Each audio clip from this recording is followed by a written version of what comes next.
during the spring of the year 146 BC. After a week of relentless assault, Carthage was in smoldering ruins. Its people are in chains, being dragged away, kicking and screaming into Roman transports to be used as slaves. What was once the most powerful city in all of the Mediterranean, due to its impressive harbor and trade, has now fallen. Today, we will explore the cataclysmic Punic Wars and its major events that will lead to Carthage's destruction. Get ready for some Roman on Phoenician violence on this episode of Historical Quarrels.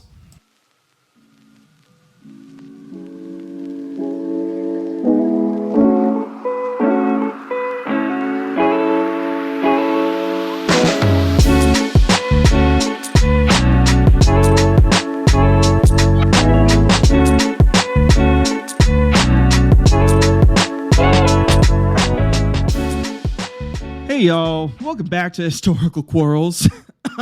Friendly reminder for all new listeners, this isn't your grandma's podcast, and viewer discretion is heavily advised, as many raunchy, off-color jokes will be used liberally throughout the show. Now, it's been a hot minute since our last episode, but fear not, we're back and ready to dive into some juicy historical conflicts. I apologize for the delay, but as you know, life happens, and I've just been super busy with work and family. You know, it happens, and deal with it. I do know at the end of the most recent episode, however long ago that was, I said I'd be covering the Hatfields and McCoys, and while I do still intend on covering that topic in a future episode, I'll be honest, I got really bored and started writing what amounted to a fan fiction version of events where it turned into a group orgy between the two families. And Devil Anne's Hatfield was a power bottom. And, you know, that just seemed historically inaccurate. And I felt like you guys deserved better than that. So, I mean, if anything, Asa would have been the bottom since he was the first to die. Anyways, back to the main topic, which is the Roman and Phoenician group orgies, wars.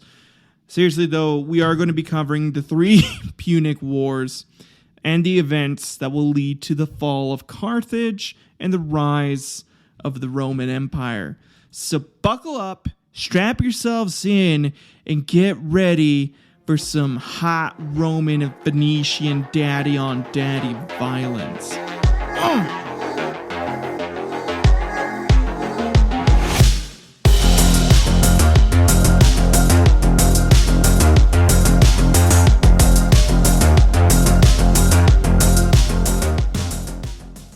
All right, fuck that new transition music is fire. So, introduction to the people in our story today.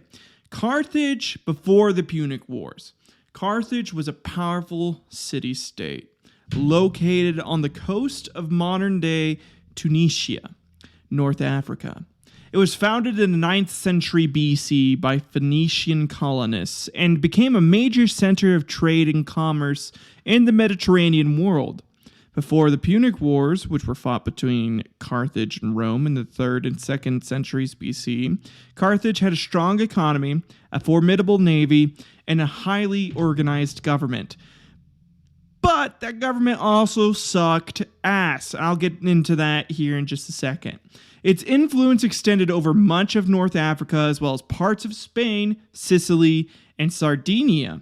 Carthage was a wealthy and cosmopolitan city with a diverse population that included Phoenicians, Berbers, Greeks, and others. The city was known for its skilled craftsmen, its fine textiles, and its production of wine and olive oil, very important for the orgies. Its military, although not as dominant as that of Rome, was still a force to be reckoned with and played a key role in protecting Carthaginian interests in the Mediterranean. Carthage's main weakness, that would be its downfall, would be its government and their overconfidence and greed. And when I say overconfidence and greed. These assholes had it in the bag so many goddamn times, and it's almost frustrating to look back at it from a hindsight point of view, because you're just like, come on, fucking supply your dudes, and you would have won. Anyways, let me get into Rome. Before the Punic Wars, Rome was a powerful city-state located on the banks of the Tiber River in central Italy. It was founded in the 8th century BC and had a history of expansion and conquest, gradually building up a large and influential territory in Italy. Rome's government was a republic with elected officials who governed the city and its territories. The Roman economy was based on agriculture, trade, and industry, and the city became a hub of commerce and a center of culture in Italy. Rome's military was well organized and highly disciplined, with a system of citizen soldiers who were organized into legions and were called upon to serve when needed. Before the Punic Wars, Rome had already established itself as the dominant power in central Italy and had begun to expand its influence into the Mediterranean world, taking control of parts of Sicily and Sardinia, which is what's going to get us into our first conflict. The First Punic War. Well, let's get into what sparked this First Punic War. As I mentioned already, as long as Rome remained the little city of trade by the Tiber River, Carthage reigned supreme, and everything is fine. But the island of Sicily would be the flashpoint for growing Roman resentment of the Carthaginians. Sicily lay partly under Carthaginian and partly under Roman control. When Hero II of neighboring Syracuse fought against the Mamertines of Messina, the Mamertines asked first Carthage and then Rome for help. They did this as they felt uncomfortable under Carthaginian rule and thus pled to their hard Roman father daddies for help. The Carthaginians had already agreed to help and felt betrayed by the Mamertines' appeal to Rome. They changed sides, sending forces to Hero II, out of spite really, just to say fuck you to the Mamertines and the Romans, as they really didn't like either of them. The Romans fought for the Mamertines of Messina, and in 264 BCE, Rome and Carthage declared war on each other for the control of Sicily. So that's what sparked the First Punic War. Essentially, kind of like a lover's quarrel there, like a lover's spat, being like, oh, but you went to him for help instead of me. Oh, so sad. Although Rome had no navy and knew nothing of sea battles, they swiftly built and equipped 330 ships because they could just fucking do that, since their entire population was all about going to war. I swear to God, Romans loved fighting almost as much as the Vikings did. As they were far more used to fighting land battles, they devised the clever device of the corvus, a movable gangplank which could be attached to an enemy ship and held in place with hooks. By stopping the other ship and attaching it to their own, the Romans could manipulate a sea engagement through the strategies of a land battle. I'd like to think about this as that one kid who says they're good at everything, but in all reality, they're just super good at sports, and then you bring them to a puzzle room, and they find a stick, and just use it to break everything and brute force their way through the entire puzzle.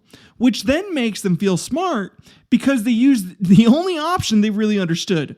Rome essentially created new land masses when fighting, which allowed them to have a land battle on sea. They were that dumbass. That dumbass kid who's just like breaking shit in a puzzle room.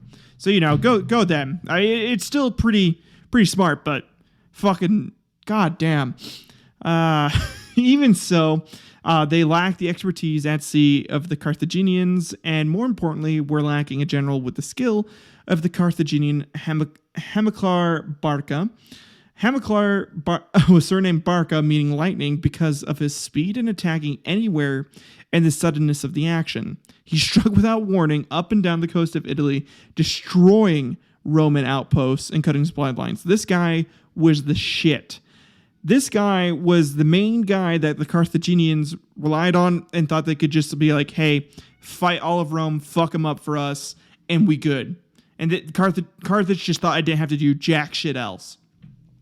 Had the Carthaginian government better supplied and reinforced Hamilcar, they most probably would have won the war. But instead, they contented themselves with hoarding their wealth and trusted to Hamilcar and his mercenaries to take care of their enemies without the necessary support. Which is so fucking stupid. It's like, hey, mercenary group, here, I'm going to pay you this amount and go fuck up Rome, okay? You guys got this. You don't need jack shit from us, even though Rome, is a pretty big military. And honestly, we kind of know that they're pretty big. Boy, fuck them. You guys are good. They can't do shit at sea. Which is insane. Come on. He defeated the Romans at Drepana in 249 BCE, but then was forced to withdraw due to a lack of manpower and supplies. According to the historian Will Durant, worn out almost equally, the two nations rested for 9 years. It was essentially both daddies getting that post-nut clarity, realizing they weren't going anywhere with fighting, and both of them needed a breather. But while in those years, Carthage did nothing, because of course they didn't do shit. I mean, they must have been into that kink play where you want to be dominated, but like you want to be a brat about it and fight back until you just get pounded into submission or something. So a number of Roman citizens voluntarily presented to the state a fleet of 200 men of war carrying 60,000 fucking troops because Romans loved this shit, man. They lived for it and were fucking chomping at the heels for another big Roman W. God damn, they loved it. The Romans, more experienced in sea battles now and better equipped and led, won a series of decisive victories over Carthage in 241 BCE, and the Carthaginians sued for peace because they couldn't fucking do anything else at that point. This war was costly to both sides, but Carthage suffered more seriously owing to the corruption and incompetence of her government, which embezzled funds which should have gone to the military and consistently refused to send much-needed supplies and reinforcements to generals in the field. The mostly mercenary army, who often simply refused to fight because they weren't getting fucking paid. Goddamn dumbasses didn't pay their goddamn defenders. How do you do that? How do you think that is smart? Oh my god. Sorry. Carthage deserved to get destroyed. Honestly, by the end of this, I hope you guys all realize that too. Carthage fucking deserved it. Because honestly, that's what they wanted by their actions, by the government's actions. That's what it seemed like they wanted. They also had an over-reliance on the brilliance of Hamilcar Barca. While great, he was one fucking man.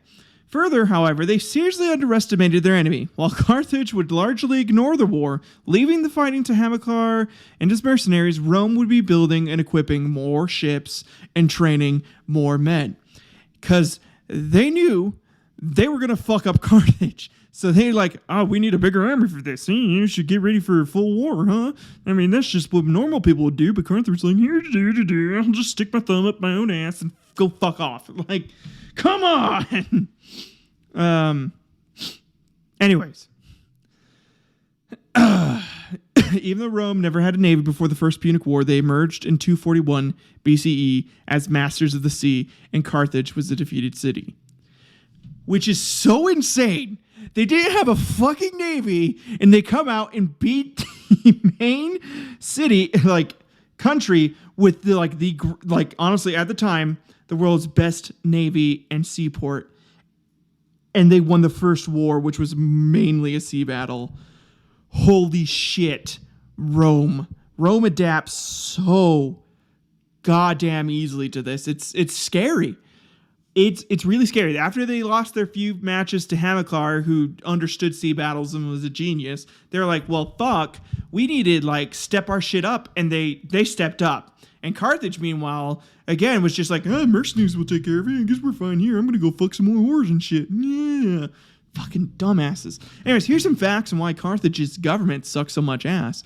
The government of Carthage was based on a system of elected officials accountable to a popular assembly.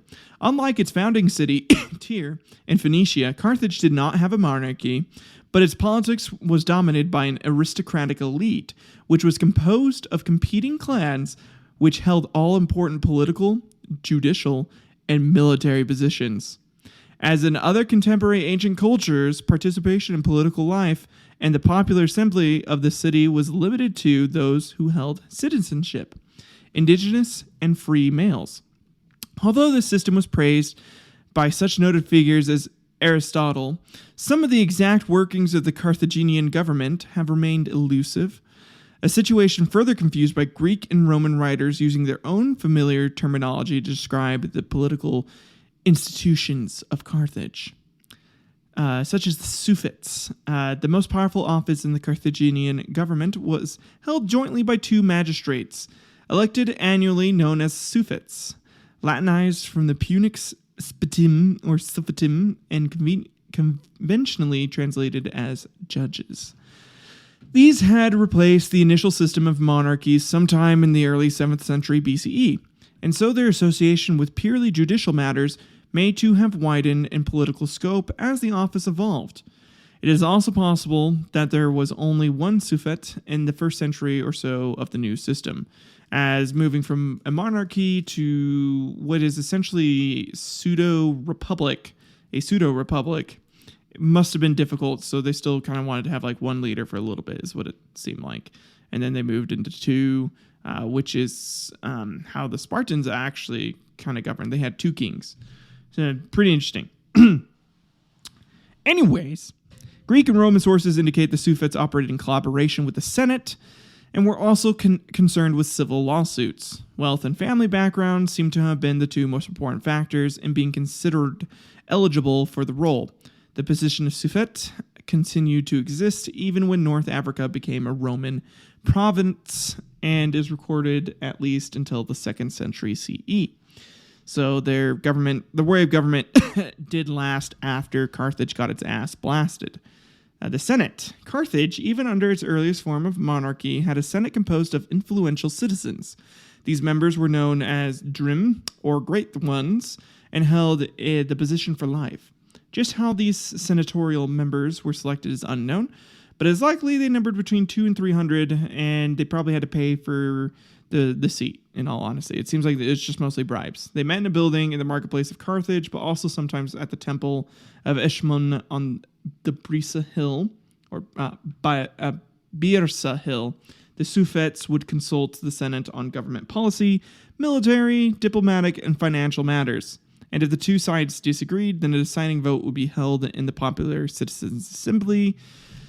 Also, if one suffet was not in agreement, then again the assembly would be consulted. So that's probably another reason why Carthage couldn't get shit fucking done during the First War, because they were held up with politics, which kind of reminds me of America's government and how we can't get a lot of shit done because two sides disagree on one point and don't just fucking do something, which is good and bad.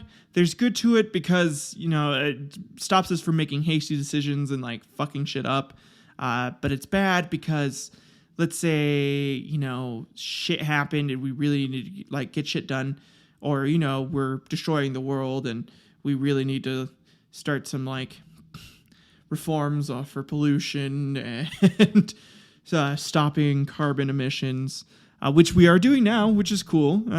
Hopefully Biden's emissions plan actually does go a little more into effect. I don't know the full details of it, so if there are issues with it that I don't know, like he's stealing money from cancer patients or something, fuck it. I didn't read that much into it. I was just happy that we're doing something about pollution for once, which is cool.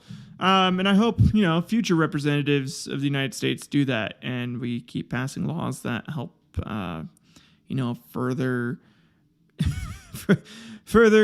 stopping the advancement of our destruction by our own hands. That'd be great if we could stop that. We know that the Senate decided on declarations of war, whether or not to send additional armies to support generals in the field, punishments for commanders who failed in their objectives, and whether to accept peace terms offered by the enemy. The Senate also sent representatives with Hannibal's army in Spain and Italy and signed the commander's peace treaty with Macedon in 215 BCE. However, it is also true that commanders often acted quite independently when campaigning across the Mediterranean, which led the Athenian politician Isocrates to state that Carthage was ruled by an oligarchy at home and by a king in the field, which makes a lot of fucking sense, but also not, because it's fucking stupid to do that.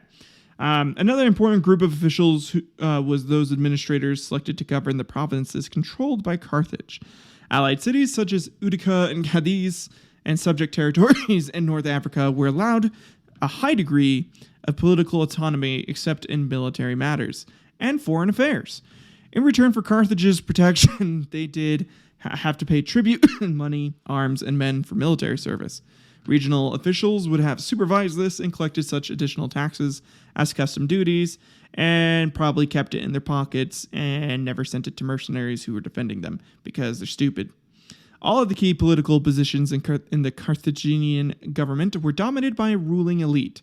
The aristocracy was characterized and dominated by opposing families, notably the Barcides, which is where Hamilcar Barca and Hannibal come from, and the Magonids. Nevertheless, for enterprising citizens, especially rich merchants, there was the possibility to join this aristocracy, as wealth was the overriding factor for success in politics, which is still true today. The more money you have, the more likely you are to get elected to a position. Oh man, we have not changed in over a couple thousand years, have we? Go humans. Love it. On the other hand, the traditional elite was composed of those who could claim descent to the colony's founding fathers, and it is clear that genealogy was an important consideration. This perhaps explains the rather confusing repetition of names from generation to generation, resulting in literally hundreds of Hannos, Hamilcars, and Hannibals. So yeah, that's why Carthage's government sucked ass, and why they couldn't get jack shit done during the First War, where they could have fucking won and stopped Rome. They probably would have stopped the Roman Empire from becoming as big had they done that. Which, good for us, because I love Roman culture to an extent, and I think the Roman history is pretty cool. So Carthage ended up concentrated on the conquest of Spain rather than trying to drive the Romans out of their former colonies. During the war, the Carthaginian government had repeatedly failed to pay its mercenary army, and so in 241 BCE, these mercenaries laid siege to the city because they didn't pay them. It's like, what the fuck did you think was going to happen? They were going to just sit there and take it after they fought and died for you. Like, they had friends that died for them, and then they were like, yeah, fuck you, no money. Like, come on. They were the bulk fighting force. So stupid. It's so goddamn stupid, but I love it. They're like dumb little cum sluts just begging to be dominated. Hamilcar Barca was called upon to raise the siege and did so, even though Carthage had refused him the much-needed supplies and reinforcements on his campaigns. On her behalf, he had led most of these mercenaries in battle himself. The mercenary war lasted from 241 to 237 BCE, and while Carthage was engaged in this conflict, Rome occupied the Carthaginian colonies of Sardinia and Corsica. While Carthage was unhappy with this development, there was little they could do about it, because they fucked around and found out. They concentrated their efforts on the conquest of Spain rather than trying to drive the Romans out of their former colonies, which is going to fuck them over in the next war. In 226 BCE, the Ebro Treaty was signed between Carthage and Rome, agreeing that the Romans would hold Spanish territory north of the Ebro River, Carthage would hold the area they had already conquered south of the river, and neither nation would cross the boundary until it was time to cross it and start the Punic War Part 2 Electric Boogaloo. So, the Second Punic War begins. In 228 BCE, Hamilcar was killed in battle and/or decided to jump into the ocean and drown himself because he couldn't stand how fucking stupid the government was in his home country. So command of the Carthaginian army went to his son-in-law, Hasdrubal the Fair, a.k.a. Hasdrubal the Sexy, a.k.a. Hasdrubal the Rock Hard Handsome Man with the biggest dick anyone has ever seen. Hasdrubal chose diplomatic rather than military solutions to conflict with Rome, as he was very desired, being the most covered in olive oil and therefore could be used as a source for lube, but was assassinated by a servant of a Celtic king in 221 BCE, probably because he was just too sexy. And the servant's crush was wanting some of that ass or something. Definitely not revenge, since Hasdrubal had killed his master or something like that. That definitely didn't happen.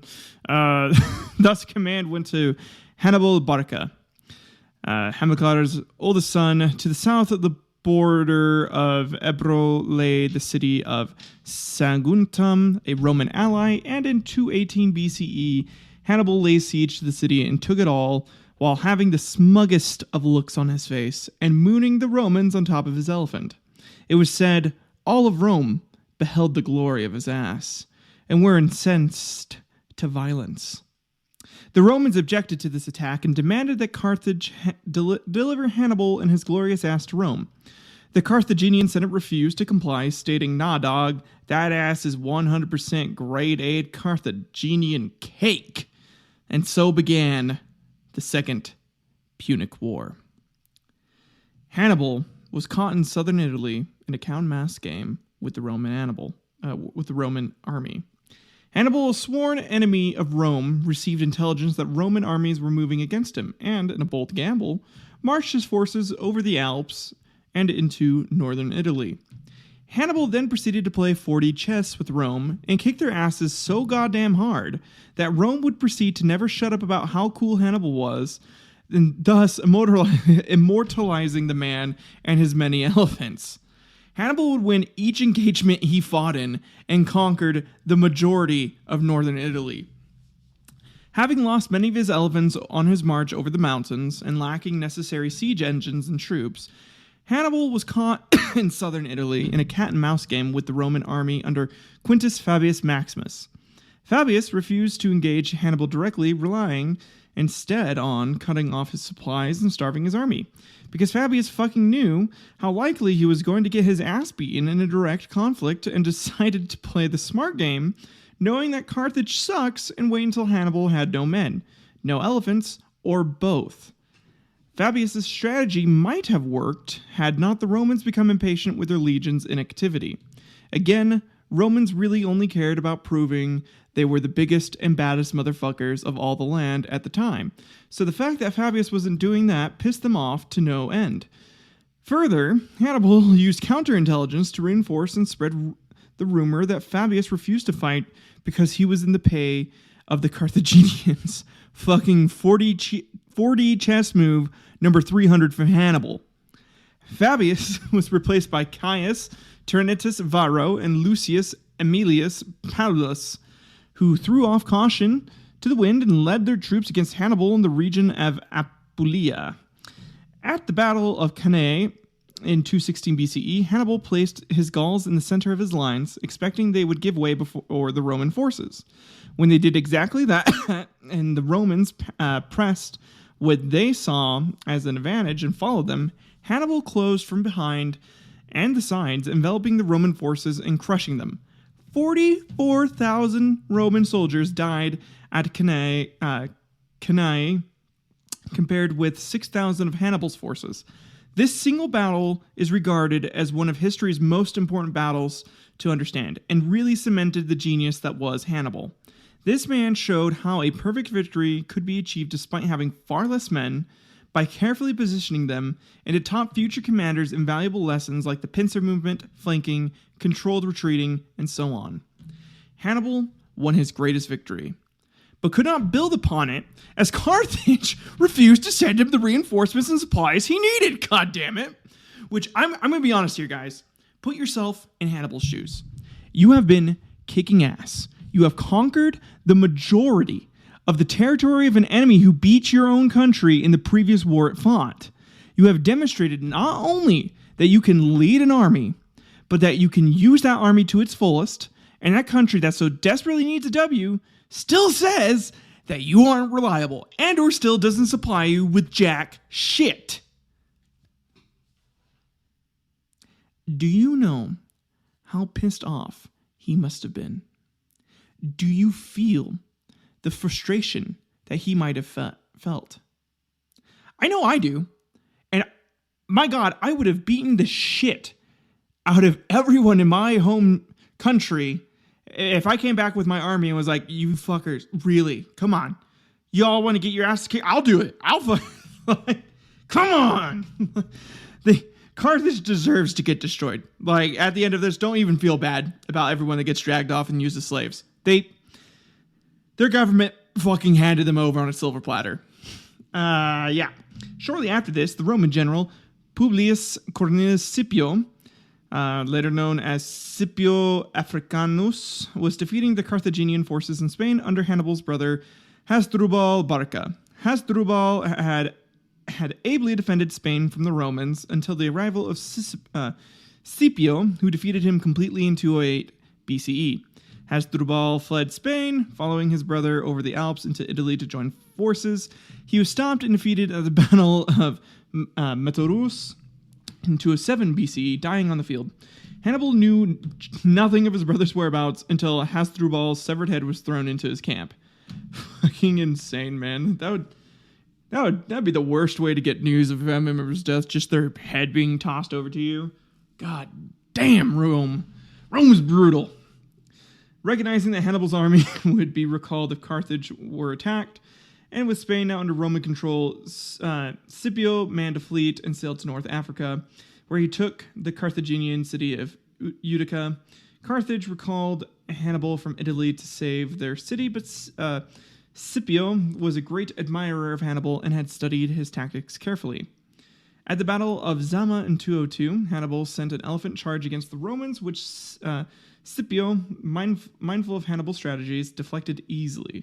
The Romans killed the Carthaginians on the elephants and sent the animals back into Carthaginian ranks, then followed with a combined cavalry charge and infantry advance, which caught the enemy between and crushed them. Because again, if you give Rome enough time, they will almost always adapt and overcome any goddamn foe sent their way. Hannibal returned to the city and told the Senate that Carthage should immediately surrender, and he probably beat the shit out of anyone that denied sending him troops and supplies. At least I hope he did. Scipio allowed Carthage to retain her colonies in Africa, but she had to surrender her navy and was not allowed to make war under any circumstances without Rome's approval. Carthage was also to pay Rome a war debt of 200 talents every year for 50 years. Carthage was, again, a defeated city, but retaining its trading ships and 10 warships to protect them, was able to struggle on and begin to prosper. The Carthaginian government, however, was still as corrupt and selfish as it had always been. They taxed the shit out of the people heavily to help pay the war debt, while they themselves contributed nothing. Because rules for thee, not for me, I'm rich, use a bitch.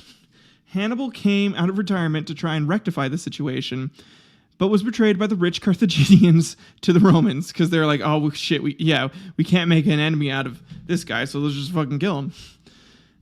And fled. He died by his own hand, drinking poison in 184 BCE, aged 67.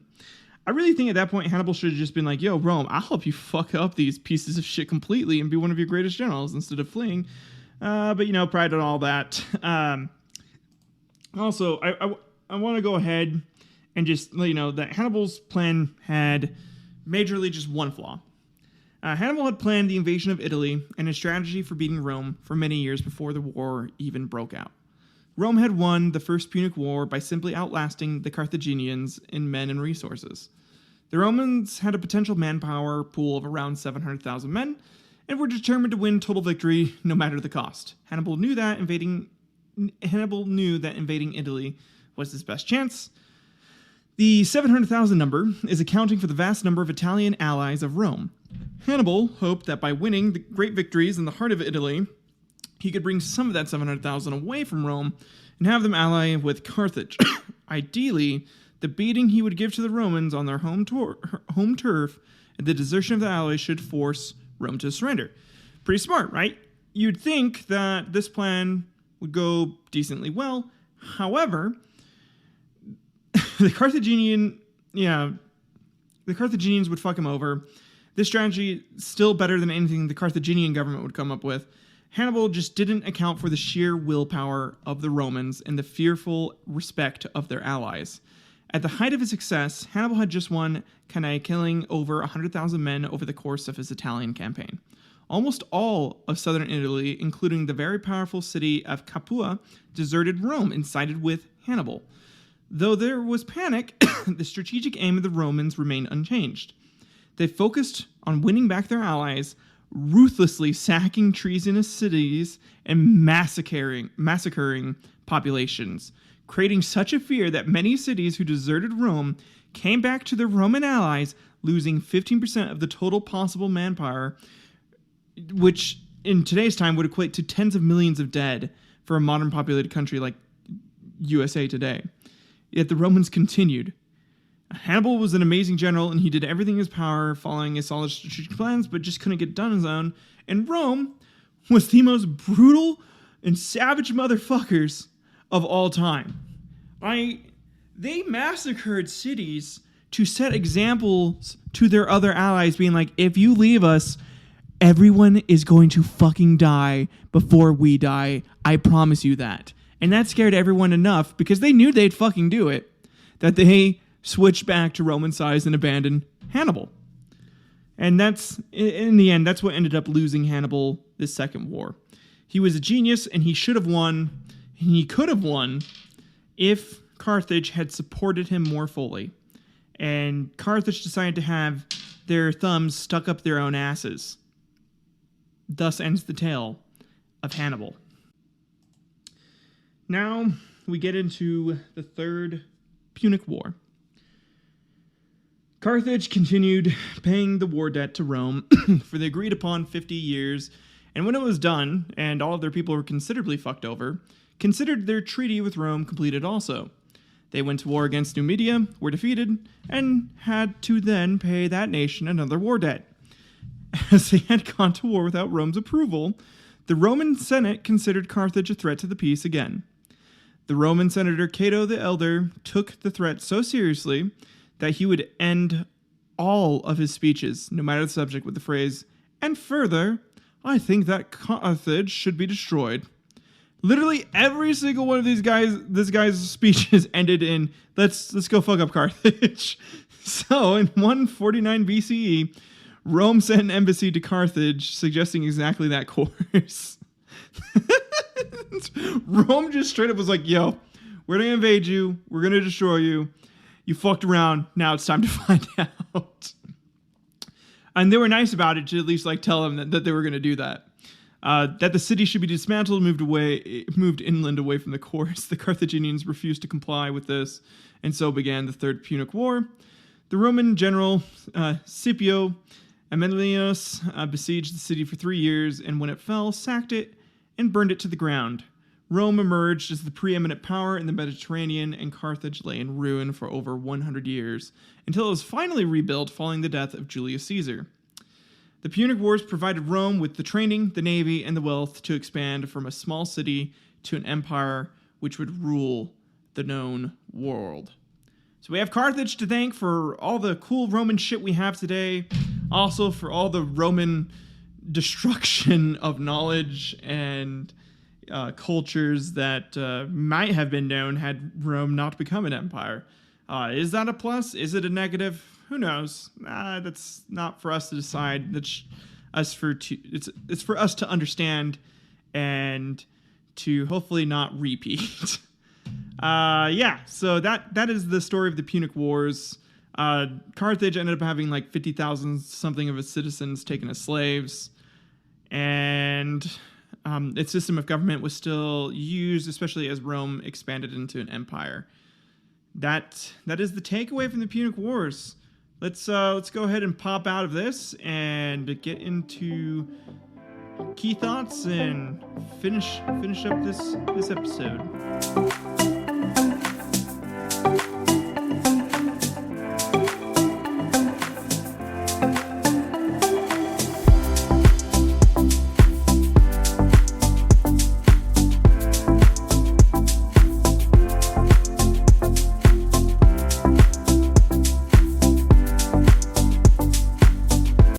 All right, guys, that brings us to the end of today's episode. That was Rome versus Carthage and the Punic Wars. I hope you guys had a great time listening to that, getting to know a little more about these major wars that helped develop Rome into the empire that it was.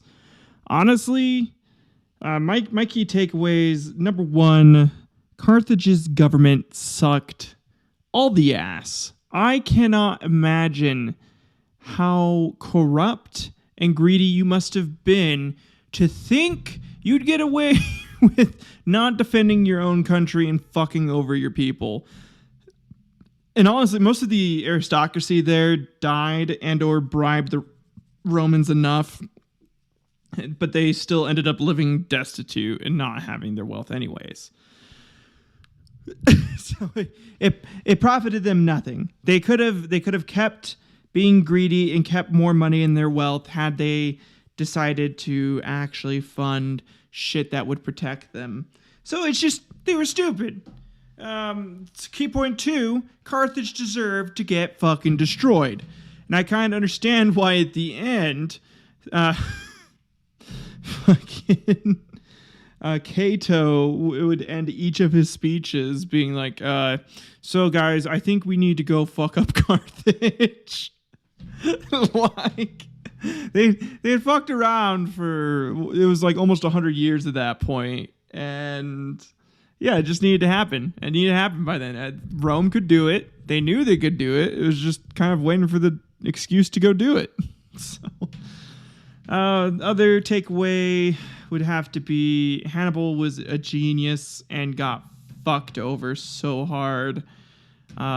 Fourth one, I'd say definitely Hasdrubal being the sexiest motherfucker alive, apparently. Because like everything I read about him was like, yeah, this guy was super handsome. Everyone considered him super handsome. So I was just like, yeah, so everyone just wanted to suck his dick, obviously. Like, come on. My final takeaway would be Rome adapted and overcame every single goddamn obstacle in its way. And that is inspiring to me. I think that's something we should all take away and all understand is we can all adapt and overcome even when Hannibal is pounding our asses or Hannibal is at our gates. Which, by the way, is a famous phrase that is like now immortalized as well. Hannibal was that scary that the phrase used for when an enemy was invading Rome is Hannibal is at the gates. That's all for today. Thank you guys for listening. Please, again, send in suggestions. Let me know how I can do better. This is primarily for fun. I did have a lot of fun reading all of this and writing all of this. I know I didn't come up with as many like fake stories or gotchas. I wanted to record this episode and get it out because I haven't done that in a while. So I love you guys. Thank you for listening. I seriously appreciate it. I hope you guys had fun. I know I did. Peace out. Bye.